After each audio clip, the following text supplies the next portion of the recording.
and hopefully we can end this pretty quickly. Let Stephen get a wink or two before the next meeting, if he lasts that long. Tom, you have roll call? All set with attendance, Joe. Okay.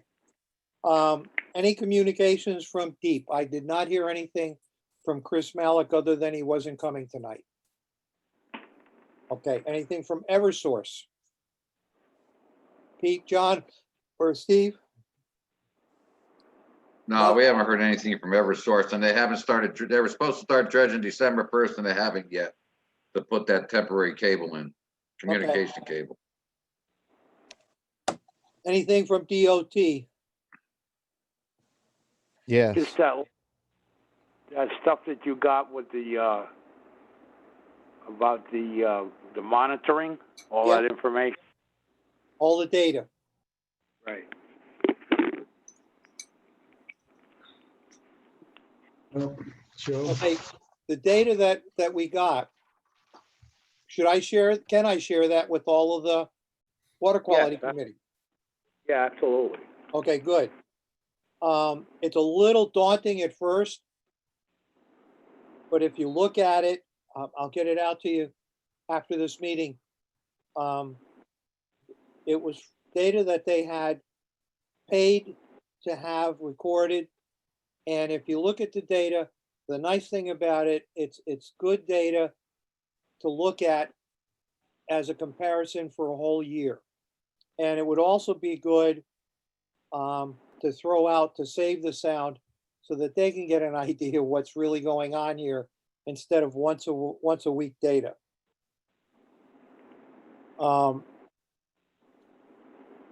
Anybody in the public out there? Oh, Jeff, sorry.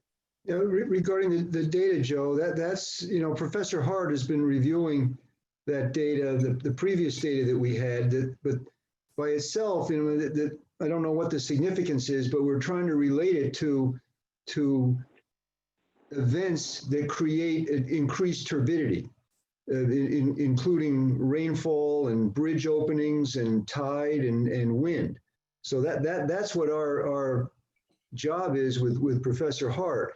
And more recently, attached to the DOT's risk assessment for the operation of the 2 passenger boats was a log of the entire year of bridge openings. Yep. And that's data that we had wanted some time ago. So I sent that along to Professor Hart to see if any of the relatively minor spikes in turbidity that are shown in the data collected by DOT may be tied to times when the bridge opened and a barge went through. So we're continuing that analysis of what the data actually means. And as far as we know or understand, we haven't received any analysis of DOT's own analysis of what it means. So right now, the Shellfish Commission and the Harbor Commission are the ones that are doing that analysis. On 9/3/19 at 1 o'clock, the turbidity went from 5.4 to 1,092.5. Mm-hmm. And it was like, whoa, where did that come from? And, it could be a fluke in the data. The machine could have spiked for whatever reason. There are other little spikes in there, but nothing like that. That's over 100-fold. All right, well, that's not data that was provided to that we had to work with previously. So let's see what Tom Hart comes up with. Oh, maybe they're Dominion machines. There's a what? Dominion. But there were issues in the collection of the data early on that required I saw that. Professor Hart to do a lot of analysis or corrections and to get it workable. I saw that. Then under old business, I didn't have anything under old business. So let's get right to the new business, because I think this could take a wee bit of time. And the first is the first taxing district water supply has, from what I gather, talking to the different operators, the water coming out of the reservoirs has been good. However, it gets to the tanks next to my house. And from there, people up in the first district have had muddy water off and on for about 3 weeks. I personally have been hit. One last Wednesday, my wife said to me, "You know, we have muddy water." And I said, "Oh, really?" I said, "Are they flushing?" And they weren't. And the misconception a lot of the neighbors had was that they were flushing the system. And then I was told later on that they only flush in the springtime. So that should not have been a flushing issue. So somewhere in a pipe, there is a break. So I tried going through the first district water supply list of who do you contact. And I finally ended up in Anthony Francescini's lap. And he basically said, "We don't know. We're trying to track it down. There's no leak that we can see, but somewhere there's a pipe that has to be broken somewhere or a connection that had to pull apart." But Joe, did he acknowledge the issue? Yes, Okay, they acknowledged it. They said they're working with it. okay. But what we found out talking to each other is that a lot of the neighbors never complained because they thought it was just part of the normal process of flushing pipes. Yeah. And they didn't realize there was something going on and they didn't pick up the phone and complain. So they really didn't know how many people were hit. And I was out, I went out on a bike ride last week, and as I was cruising around on my bike, and this is the old pedal kind, not a motorcycle. I saw one woman out in the front lawn, and I stopped and I asked her, and I said, "Have you had muddy water?" She said, "Oh my God!" And it was like I opened up a chest here of anger. She had 2 loads of laundry that were tanked because of it. And I said, "Did you call the water company?" She said, "No, I thought they were just flushing the pipes." And I talked to several other people. They all thought the same thing. So the awareness of how much of a problem this has been has not been put out there. The weekly packet. Diane Chapman was in touch with me, and she said, "Are you aware of this problem?" I said, "Yes, I am." "Have you reported it?" I said, "Yes, I have." And, how far has it gotten, and what kind of luck have you had? And I basically said, the problem is that a lot of the people are not complaining. So we don't know how bad it's hit and how much water has been wasted. And when I say wasted, their cure at the moment is to simply let your faucet run to get the mud out. But what a lot of the neighbors don't realize is that it's not just for personal use. This will have an impact on water heaters and other types of devices that will have water in it where the mud can precipitate out and create an issue. So hopefully over the next few weeks, they can find where the problem is before too many people have further issues. They have flushed the pipes since then. Last Friday night, they went around and opened up the pipes, the hydrants, just to get the water flowing. And sadly, this is during a period of water shortage. So that's part of the issue. Any comments, criticisms? Yeah, well, let me ask you a question, Joe. As the authority, not at the authority, but the role we play, is there anything we can do to put a little pressure on them to say, when this happens, it's incumbent upon you to let your people know, to let the people who are utilizing the water know what's going on, and what's the mechanism for them to do that. And if no one leans on them, they're not going to do anything about it. Well, I actually had sent a note to Harry Rilling, and he said he would get word out. I haven't seen it yet. That was last week. Well, but it's the first taxing district's duty, isn't it their duty to do that? Why should we go back to the mayor? I mean, of course, the mayor has the abilities to get those words out, but it's their issue. Yep, I agree. Part of the problem was for me to get in touch with who was in charge. And that's when I finally ended up on Anthony's desktop and said, hey, look, we got a problem here. And he's there, I'm aware of it. We're trying to find it. We haven't been able to find it. Now, So maybe you could also take advantage of this time and your conversation with him. I've never seen, and I know I haven't really looked, but I haven't seen any data on their rate of leakage, the first taxing district's rate of leakage. Like I've seen those numbers for Aquarian. And sometimes it's alarming. Like I know in Ridgefield, it was like 50 to 70% in some small water Wow. companies. So, I mean, we're at a time of drought and conservation, issues, and knowing what the situation with leakage is pertinent. And since you're already talking to them, maybe you could get a hold of when the last time that, the whole system was assessed and what those numbers were. It would be useful to know. okay, I can ask that question. Because Not a problem. you can usually get that information, and I wonder when it was done last, Yep, Yeah, Joe, I guess my point is, our role would be to push them a little bit more on the communications, and let's take the opportunity to do that.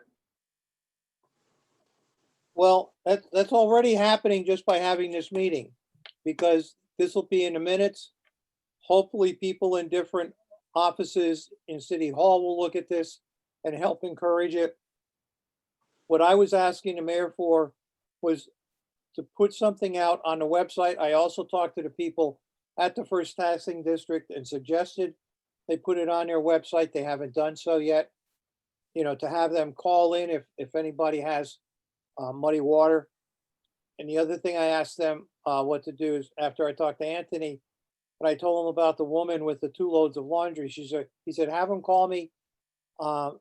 We have some stuff here that we can give her called Red Out, which has a way of getting rid of that stuff in laundry.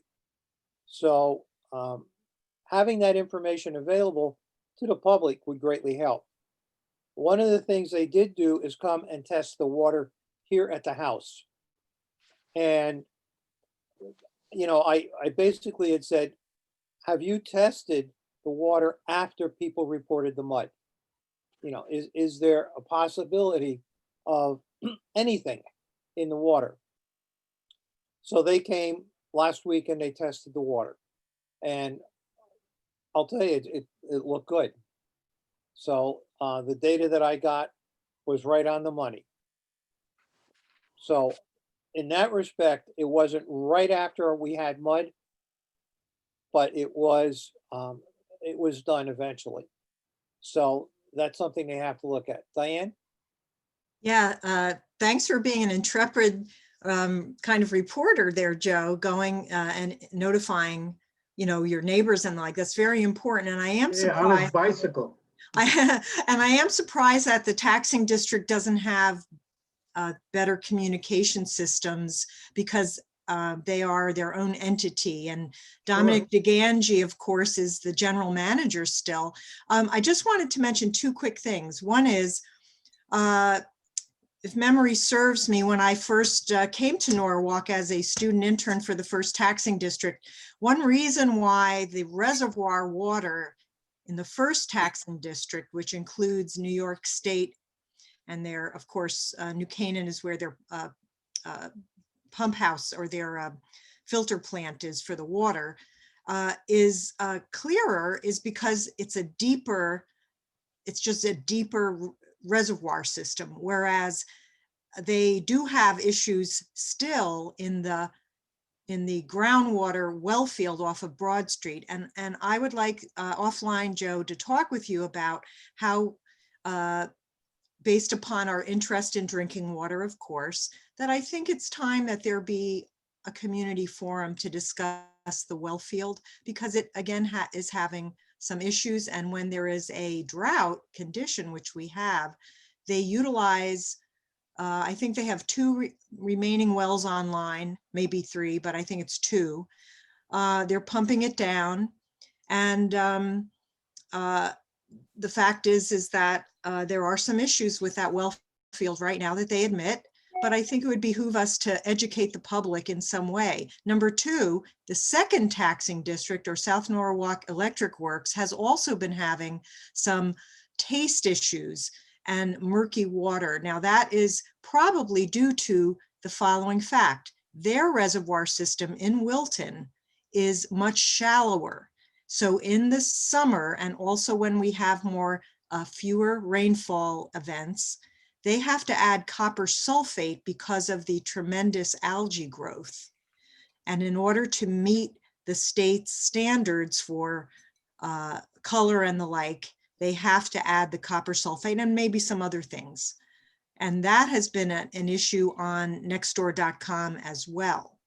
So the second taxing district decided, because of their unique reservoir problem, to begin buying some water from Aquarion, because there are interconnected pipes that the state forced the utilities to put in place many years ago when there was a drought. Yeah, that was in the paper. I'll see what we can do about having a conference with the second district too. Okay, I'm happy to help put together a forum with some of you. Okay. You know, there's another thing too, is they've been doing these streets and everything, and if you ever heard, like, they had 5 breaks on First Street after they jackhammered up the road. Then they put process down. Then the roller came along and shook my house, which is 2 houses away from First Street. So they ended up with 5 breaks, and they're doing this all over Norwalk now, Yeah, replacing the good point. streets and Yeah. everything. Yeah, So good point. one of them could have been broken there, and they don't know yet until. Correct. Yeah. Okay, anything else to add on the water, the drinking water? Okay, Louise, number 2 on the list, Okay. you had the GIS presentation yesterday. You want to enlighten this group about it? Because Yeah. many of them weren't there. Yeah, thanks to you guys who came.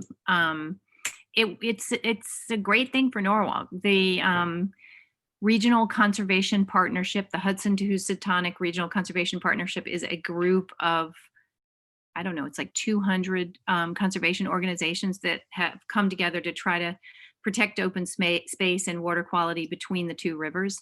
And they did GIS mapping to identify the land that is most valuable to conserve. So for strategy going forward, where is there drinking water? Where are there trees that are resilient to climate change, that kind of thing. But they didn't map the urban areas because they have such different qualities. And it was harder actually to figure out, you know, what strategies do we need to have in place to increase, you know, park space and clean air and the issues that are urban issues that are just a little bit different. So they hadn't done that, and they decided they would do one city as a pilot. And we had brought, NRWA has been in that group for a long time, and we brought in Lisa Shanahan with the Land Trust, and she's just so amazing. She was like, let's do Norwalk. And she assembled, Tom, I think you maybe were in some of those meetings. Anyway, the city came together, had all these meetings to identify, you know, what GIS layers we already had that showed health indicators and flood zone, areas of Norwalk prone to flooding, tree canopy, all these issues, and put them together in one map. So it's actually a really fun thing to play with. You can zoom into your neighborhood, you can look at tree canopy, you can look at air quality, you can look at rates of diabetes, you can look at risk of flooding, all just connectivity to parks and recreation, just all kinds of data. And it's all in one place. So it can be useful for groups like ours or planning groups, neighborhood. We did this talk for the neighborhood associations in hopes that they'll use it for, when they're arguing for whatever policy for their neighborhood.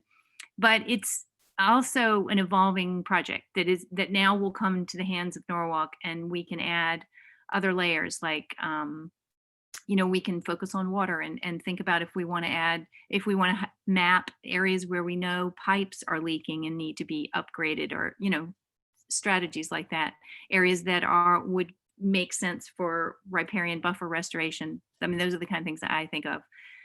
So it's a resource that we are going to have, and I very soon will have a link that I can send everybody, and you can open it up and look at it, and look at the different layers and look at all the things that it shows you. I'm not sure exactly how we're going to make it accessible to people yet, but hopefully we can put it on the city's website and people will be able to use it that way. Louise, did they use any of the already established GIS information that the city has? Oh yeah, totally. Okay. Those were the foundations. It was that, and then they also brought in tons of other information. But it was interesting to me how much was already there that the city had, but it was in all different places. So one advantage is that this is one-stop shopping for GIS information for the city. Which is wonderful. Yeah, we're really lucky that they did Norwalk, and now they're going to say to other cities in Connecticut or in the region, we sort of have a blueprint for how to do this for your city. Here's how Norwalk did it, and they're going to, hopefully other cities will do it as well. One of the things that I did not see in the presentation is public access ways. They had some of the major public access places like Veterans Park. But here in Norwalk, and this is something the Harbor Commission is really pushing for, is there are public accesses around the harbor, but they look like somebody's front lawn. Yeah. Because a lot of the people have just put shrubs in, put, vegetation all over the place. So people won't come walking through what they think is their yard. However, I bet they're not paying taxes on it. And having that information on something like the GIS would be great. Because yeah, I mean, if we want to, I could get, once the map is ready to go with a link, I have a GIS intern for NRWA right now, and maybe I could get him to come to one of our meetings, open it up, let us look at the layers, and we could brainstorm if there are things we want to add or change or that we think are missing. We could work on it that way.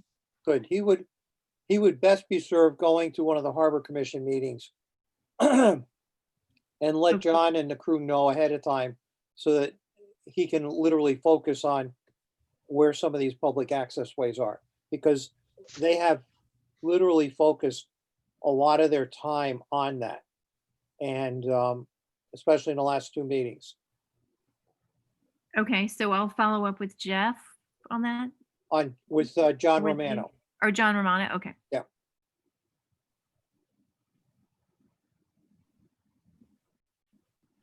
Jeff would be the real point guy for tying everything all in together, though. All right, I'll talk to both of you guys. And then the other thing I should have mentioned is that I recorded the talk, which really does go through how it was made and how you use it. And I am gonna post that on the NRWA website, but I'll email it to you guys. So if you missed it and you want to run through it, I'll send you the talk. Thank you. Right. Jeff or Diane, do you have anything you want to add on the GIS? Oh, I just think it's a great tool, and I understand there'll be like a second phase, and some of us on this call, I'm sure, have some additional things to add, and it's appears to be welcomed, and it's it could be a great tool for land use planning, zoning, that sort of stuff. Absolutely. Okay, Louise had sent me a note yesterday or today, I can't remember, and asked about having waterfront buffers and whether or not this committee as a group could start the wheels rolling to try and get a waterfront buffer zone. And John and Pete both pushed back on one of the projects that a developer had put in to try and develop an area right near the water, just south of Washington Street. Remember that, Pete? It was a big project, or John. And anyways, I don't think the city has anything in their planning or zoning area to have a waterfront buffer anywhere, whether it's in the harbor or up the river. Jeff? What do you mean by waterfront buffer, Joe? Well, for example, in the state of Maine, going back a few years, a few years, they had a 100-foot buffer zone. Setback, you mean? Setback, yep. Yeah. You're just talking about a setback, not a vegetated buffer or. It is a vegetated buffer. Well, both. So that, I don't know yes, of any you are setbacks. I don't know- setback, but there's. I don't know of any setbacks that we have, but we do have public access along the water and some, trails along the water, so to speak. Right. So what I was thinking, I actually was talking to Lisa Shanahan about this. It was, if you look, I was wondering if we could just maybe look at Google Maps. Can you set it up so I can share my screen? Or we could do that next time if you want. If you look at the Inner Harbor right below Wall Street, and you look especially the west side, it's all industry, but it's paved right to the river's edge. I mean, there are trucks parked right along the river. And since we're all thinking about the Inner Harbor and what we could do to improve it, it turns out that, and actually I don't even have my notes in front of me, but who's the guy who's the head of redevelopment now? What's his name? Steve Kleppen. No, that's planning and zoning, Joe. Yeah, I Oh, forgot. redevelopment, no. Brian Bedoli. Brian Bedoli has an idea already that to put a bike walk path along the river starting below Wall Street that would connect to the NRVT. So I was thinking, that's a way, if that idea had any traction, it would be a way to restore that riverbank there. And I knew that you guys have all the historical knowledge and you could tell me what, yeah, Jeff. Well, we can talk about this at length, but that area on the west side of the harbor is all part of a marine commercial zone that's intended to protect and promote water-dependent uses.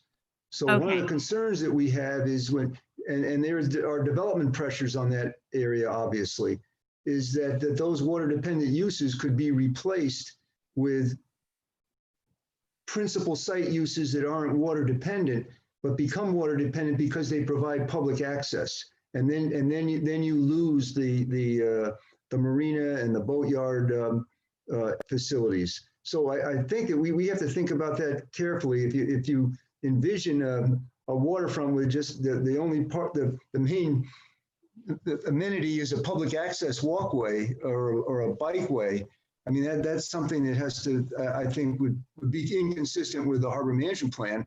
And then if you look also at the upper harbor, the vision for the city for the upper harbor is not marine commercial uses as it's been in the past, but replacing those uses with public promenade. And so there's all sorts of issues to talk about, Louise, about what you want to see as the future of the waterfront.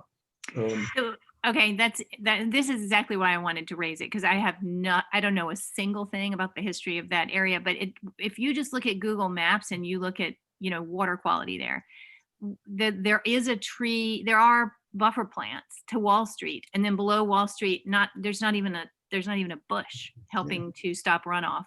So even if you kept it as marinas or whatever, would they be opposed to having a some kind of vegetated buffer, some bioswales or something that might help water quality there?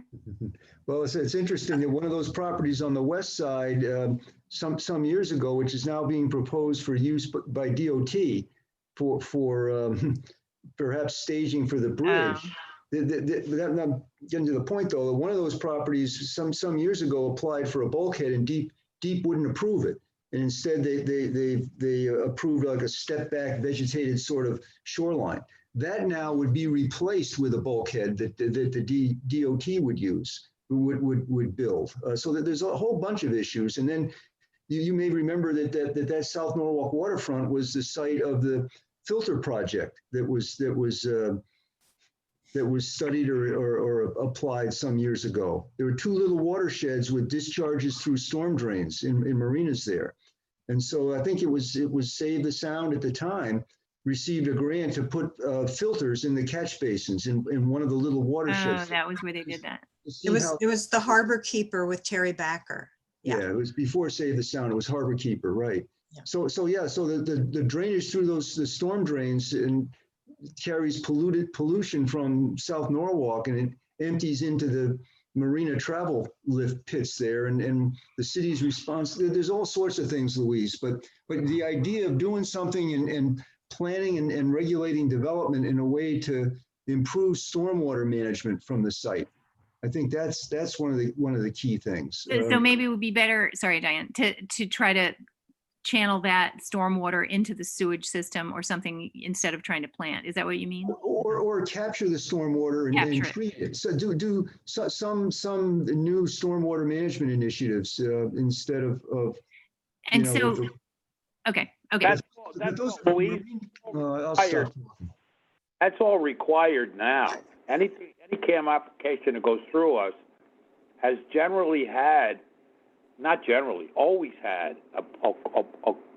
a water retention system, whether it's a Coltex system or a rain garden built into it. I think some of the talk, and Diane may have brought this up in a conversation at the Harbor Commission, that she wanted to see the zoning as a requirement include less Coltex systems for water retention and more rain gardens.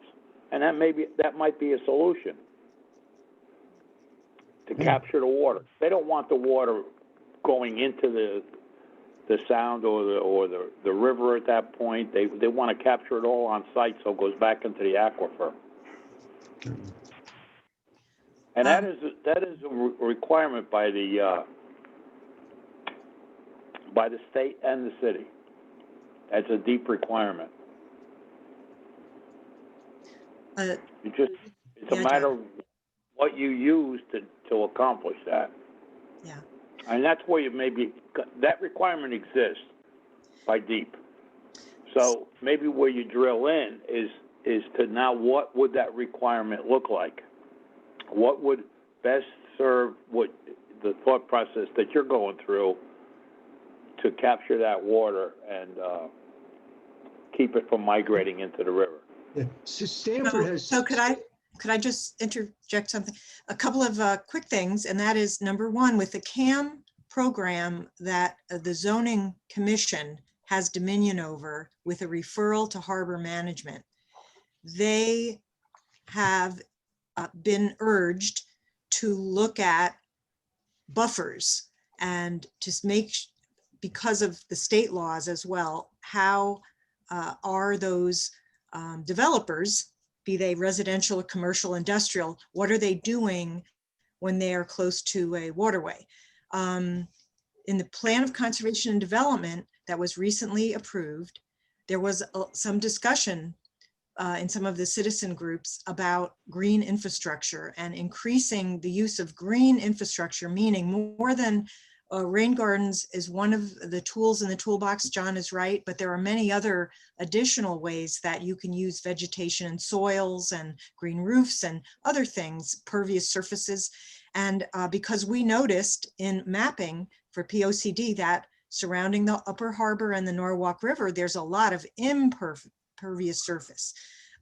So I wanted just to let you know tonight at 7 o'clock, they're going to have an update. There are two great opportunities for this committee and anyone on the call, and that is, and I give Steve Kleppen, he advocated for this. Many of us had talked about it for years. Number one, currently our city has hired a consultant to help Steve Kleppen and the Planning and Zoning Department redo the zoning regulations. So that's one great opportunity to make some changes in what minimally we want for standards. Number two, there's also an industrial zone study taking place, which is also perfect, especially in South Norwalk and East Norwalk. So those are two opportunities for us, and others are planning to do this anyway, to make sure we include some more environmental management as a minimum standard instead of just an add-on if by the good graces of the development community or the zoning commissioners. We can actually, I always like to institutionalize things, because then it doesn't matter who the commissioner is or the mayor or the council person. It would be there in perpetuity. Just a thought that I shared with Louise earlier. In some states, any area that floods can be taken over, the property can be taken over by the community or the state. And that can be turned into property for public use, which very often is used as a recreational area or a public access area. And it's kind of ironic, but I taught that to students back in the early 70s. And part of it stemmed from the fact that insurance companies, in one case study, it was in North Carolina, where a house was built on the coast. Storms came along every like 2 or 3 years. And over a period of 10 years, insurance companies paid for the house to be rebuilt 3 times. And the insurance company finally said, enough, let's legislate so that people can't build in areas where there's floods.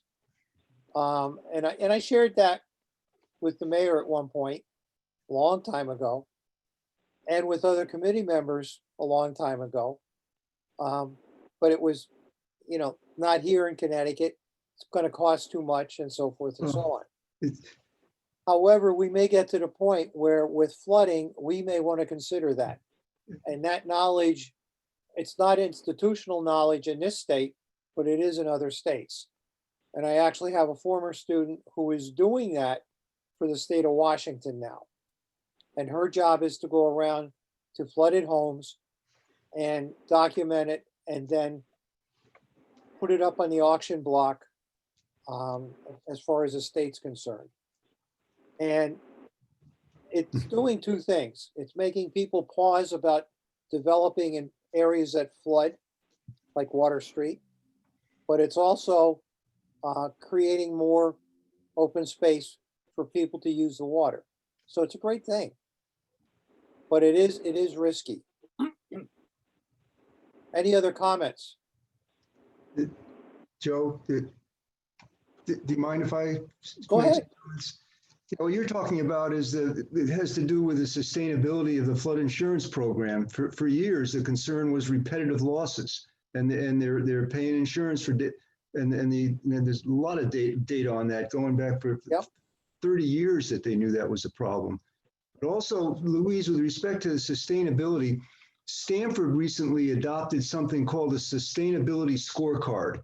You should just go to the city website and look for that. And in effect, I believe that if a developer provides certain, like a green infrastructure or certain environmental initiatives, they in effect get extra credit, and they can develop more. So it's an interesting tool.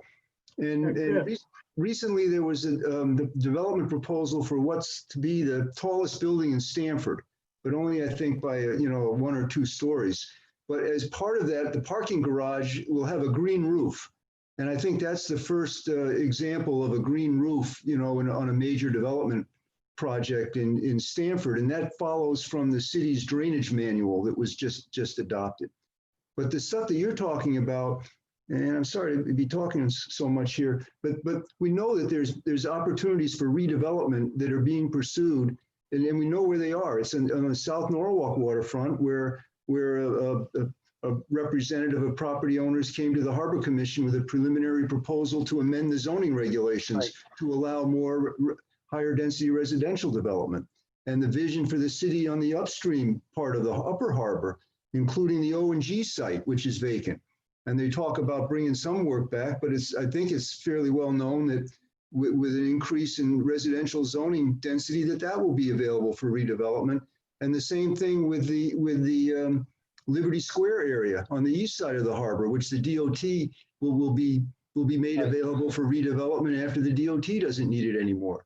So the things you're talking about to get in place prior to these major development projects is a good thing to start thinking about. Absolutely. Sure. That's Anybody else? exactly what I was hoping to, just get you guys thinking about. I mean, we really need to require this. And this is where the Save the Sound, regardless of what we think about that F grade, it can help with something like this, Well, but that brings up another question that, and again, sorry, I said I wasn't going to talk anymore, but we talked last Stop time apologizing. about asking, I don't know if you have the interest still in doing this, but inviting someone from Save the Sound to come to a meeting of the Water Quality Committee and describe what it is they're doing, not the protocols, Joe, or the type of tests they're doing, but what is the purpose of their program, monitoring program in Norwalk Harbor, and what do they use the data for? Now they came to the Stanford Harbor Commission, Jim. This was after your tenure on the commission, but the representative of Save the Sound came to the commission and explained what it is that they wanted to test for. What they intended to do. They've never done that in Norwalk, so I thought that that's something, at least in my opinion, invite someone from Save the Sound to come in, explain what their program is, the purpose of it, and at the same time ask someone from Harbor Watch to come in and explain their program, because the Harbor Commission and the Shellfish Commission are working on their budgets for next year. And I think it would be good to know what the money that the Harbor Commission and the Shellfish Commission are donating every year to Harbor Watch, what it's being used for. Tom last time said that the health department is paying for the testing offshore of the beaches. And I think it would be good to understand what these programs are doing, what our money is going for, and what the goals are. And that's my suggestion for a meeting. And Diane also had suggested having someone come to the Harbor Commission meeting to talk about green infrastructure and the mechanics of planning for it. I think that's something that we could think of as you're talking about forums, but use the Water Quality Committee meetings to do that. And another thing, Jeff, if you have ideas and thoughts about, if all of you have ideas and thoughts about where are good places for green infrastructure, I think one of the things we need to do is update the water management, the watershed action plan to show future remediation sites. Like most watershed action plans have, ready to go projects. And I'm trying to get some funding to do that for the top of the river, but we really need to do that for the harbor. So I don't know, you and I can talk about this later. Right, and to update the watershed action plan, what do we have to do that? We have to try to reestablish the watershed initiative because the plan is adopted by the. We do, but I talked to Chris Malik about if I could get funding to do it little by little, starting at the top. Anyway, I've been thinking about that. So this is a longer conversation, but. Yeah, thank you.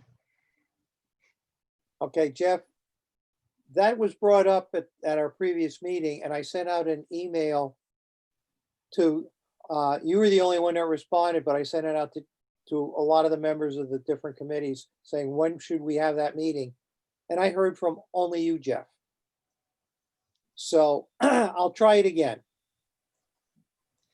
I just wanted to, since we have the opportunity, there should be some public meetings, but I think that our committee should be welcomed by the Planning and Zoning Department to literally put in the zoning regulations as a possibility, areas in our city where there would be, for instance, green infrastructure zones, or there would be pervious improvement zones, or whatever you want to call it. There are many different ways to incorporate what we're talking about here into regulation or standards. And we have this opportunity that won't come up again for maybe 5-10 years. And that is, we're redoing our zoning regulations, and we're also redoing, or we're taking a look at the industrial zone specifically.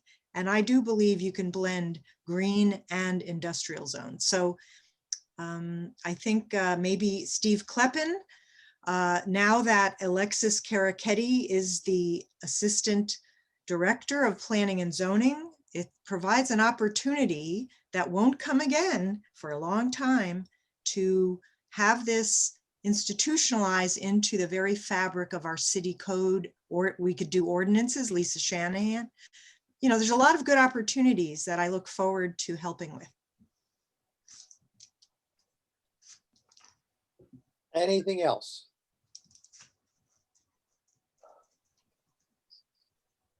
Excellent. Okay, Dick? Dick, are you still on? Dick? Dick? He's muted. You're muted, Dick. Muted? He's muted. You can only Dick see- Harris? I hope he's not sleeping. Anyways, I was gonna have Dick report on this, even though I don't have it on the notes, because he just got the information to me. Dick and I went to Oyster Shell Park. It was, I think, 2 weeks ago. And Dick brought a bunch of collection bottles. I showed him where it was leaching, because the big issue has been PCBs. And he took samples, and thanks to Norm Bloom, sent them out to get checked for PCBs, and they were not present. So he got that data, and there was nothing else that showed, according to him. I'd rather have him talk about it because he has the actual data sheets at home. But let me see if I can get his attention another way. Oh, Cell phone. Maybe the Q&A we could do. I can't answer that. I ask him, I guess. yeah, he's on now. I can see him on the, Yeah, I see him, but he's not answering. Hey, Dick. Are you calling him, Joe? Yeah.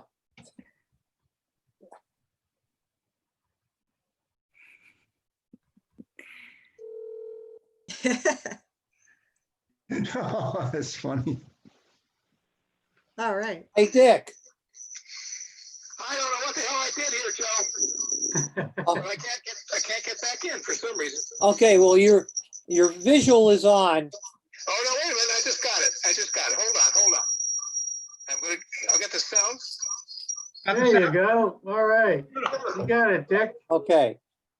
So Dick, tell us about the test you ran on Oyster Shell. Okay, we took 3 samples. I took one to the west of the bridge that's crosses that small stream.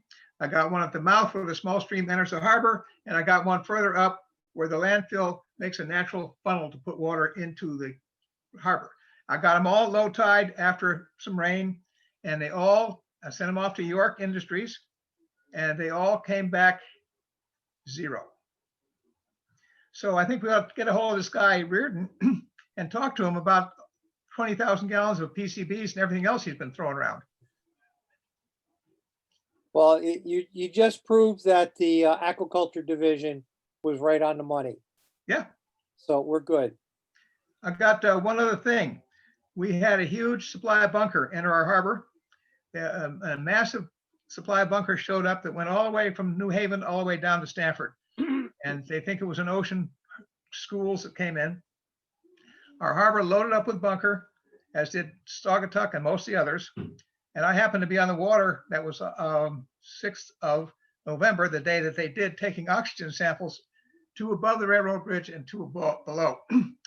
In spite of those huge numbers, oxygen from surface to bottom was 8 parts per million, which is excellent. So as far as the fish making some huge impact in taking down the oxygen, it didn't seem to happen. I came back on November the 11th and did it again. This time it was 7.5 at the top, down to 8, 9 on the bottom. The fish were still there, but not as many huge numbers. So I say this in that we passed some kind of environmental test. I don't know what you call it. Saugatuck failed miserably. The fish died up there, and they kept on dying for a number of days. So I don't know whether you rocked it up as a good score for Norwalk or what, but we went through it and we did not lose a whole school of fish. No, I took samples. I walked that walk that you and I walked, and there were 46 dead menhaden just along the shore there. Yep. So they're dying, but not in huge numbers. But people are, I'm getting emails and I'm getting phone calls saying, what's up with the dead fish? So the only thing I can think of is they're getting themselves into confined areas and they're literally suffocating themselves. They can do that, but apparently they didn't do it here. Yep. And Not one yet. other thing I'd like to tell you, I've been in touch with a guy named Chet Mucklenheim, who is the general foreman for Ciambro, who's putting the cables on a bridge. They're supposed to start December 1. The crane is already on the barges. The barges are there. They're going to do the same thing they did over in Saugatuck. They're going to bring the cables out to the first pier, take them down, ditch it, come up on the other side, and go across. I said, Chet, what's the story on the tunnel that's supposed to be done to facilitate getting all the wire across when the new bridge is there too? He said, don't hold your hand on your hat.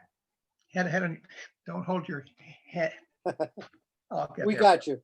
I got you. Okay. He said that has still going through engineering. It probably will be better than a year before it's approved, and then possibly another year before the DEP gets all the permits for it. So he said, if you get that thing done, the tunnel for the wires, he said, you'll be lucky to have it at the end of 2002. So that may 2022, I'm sorry. So that may be the reason we're not hearing much back from the company. Excellent. Thanks, Dick. Hey, Joe, I have one Joe, can comment. I ask Dick another question, please? Oh, Hey, Dick, what's your sense on the bunker dying off in so many different areas along Connecticut there? Well, I think what Joe said is right. They crowd into an area and they suffocate. they don't all suffocate. It's the ones that are on the wrong side of the school up against the shore. However, that can turn into a massive kill. Yep. We have But thousands of dead fish. But historically, Dick, has this happened at this level in the past, especially this time of year? You're right on, and never at this late in the season. Way late, water temperature is down to about 57 degrees, and it's not conducive for this kind of activity. What is not normal is the size of the schools that showed up. Right. And that's this time of year. And this time of year. Yeah. Normally they're gone. They're heading south. Well, that's my question, Dick. What, in your experience, what do you think's happening? With the big schools coming in, Yeah. they're being attracted to maybe warmer waters. I don't know what their story is. The lead Or fish have food. that all figured out.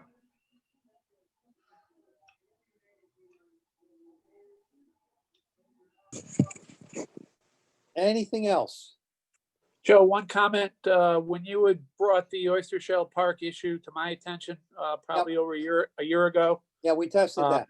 With the leaking issue, I had ordered Parks and Rec to hire an environmental company to come in and also do testing, and they found no evidence of PCBs as well. Excellent. So it's not a one-shot deal. It's continuous. So we need to I turn just- that guy off. I just have a quick question. Were any other parameters tested for at the time of either Dick or Tom Closter? Do you know if they looked at anything else? Because there's plenty of other material that was buried in the landfill. Just so happened, I looked at metals at Okay. those same 4 sites. And in the water, we found minute, this is the lab did the work, I didn't do it. Sure. minute traces of aluminum, copper, and zinc. Lead, cadmium, all the bad stuff is still buried in the sediments. These are minute traces. Yeah. Parts per billion. Right. So, Yep, Jeff? Dick, does anybody test the big arch drain that's just to the south of the park that discharges most of the stormwater from the mall area? You're talking about the one that wraps around the park. It's to the south of the park. It's a big arch drain that, I don't know how big it is, but it's where it's just to the south of that little creek. And it discharges stormwater from the mall site, almost all of the site. Right. Does anybody test that after a rainfall? We've been testing that all summer and we're not getting any high numbers at all from the whole freaking harbor for bacteria. All right. That's good. I can show you the records. I don't need to see them. And then the last thing I would ask are the other members of the committee, do you think it's a good idea that for the next meeting, which would be in January, we invite someone from Save the Sound and someone from Harbor Watch to come to the meeting and describe their programs and the purpose of their programs and what their data is used for? You can do it. I don't see a problem with it. I will say this about the two interns. The two interns have been hired by the city for at least 10 or 15 years. Their primary job is to look at something like 15 or 16 different beaches and test them for bacteria. They are loaned out to Harbor Watch for 3 days during the week, at which time they have to work the condition, and the deal is that they must work on Norwalk-related water issues. And Tom, you're there. You should know some about that. Yes, that's true. They didn't do as much of that this year, Dick, as a result of the pandemic, but they did perform beach testing for me all summer, yes. So it's a split deal. And Harbor Watch has the benefit of 3 days of two people.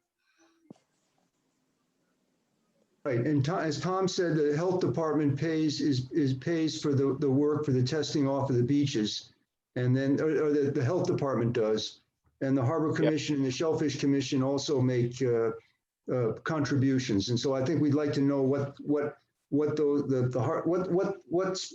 programs are and what's being done, especially as we're considering the budget for next year. Sure.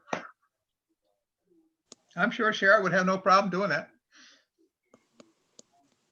No, that's my suggestion anyway. Anything else? All right. I hope you read the minutes from the last meeting. Are there any amendments, any changes? If not, can I have a motion to approve? Okay, Steve? Can I have a second? Second. All in favor? Aye. Aye. Any opposition? No. Okay. Next meeting is January 7th. Move to adjourn?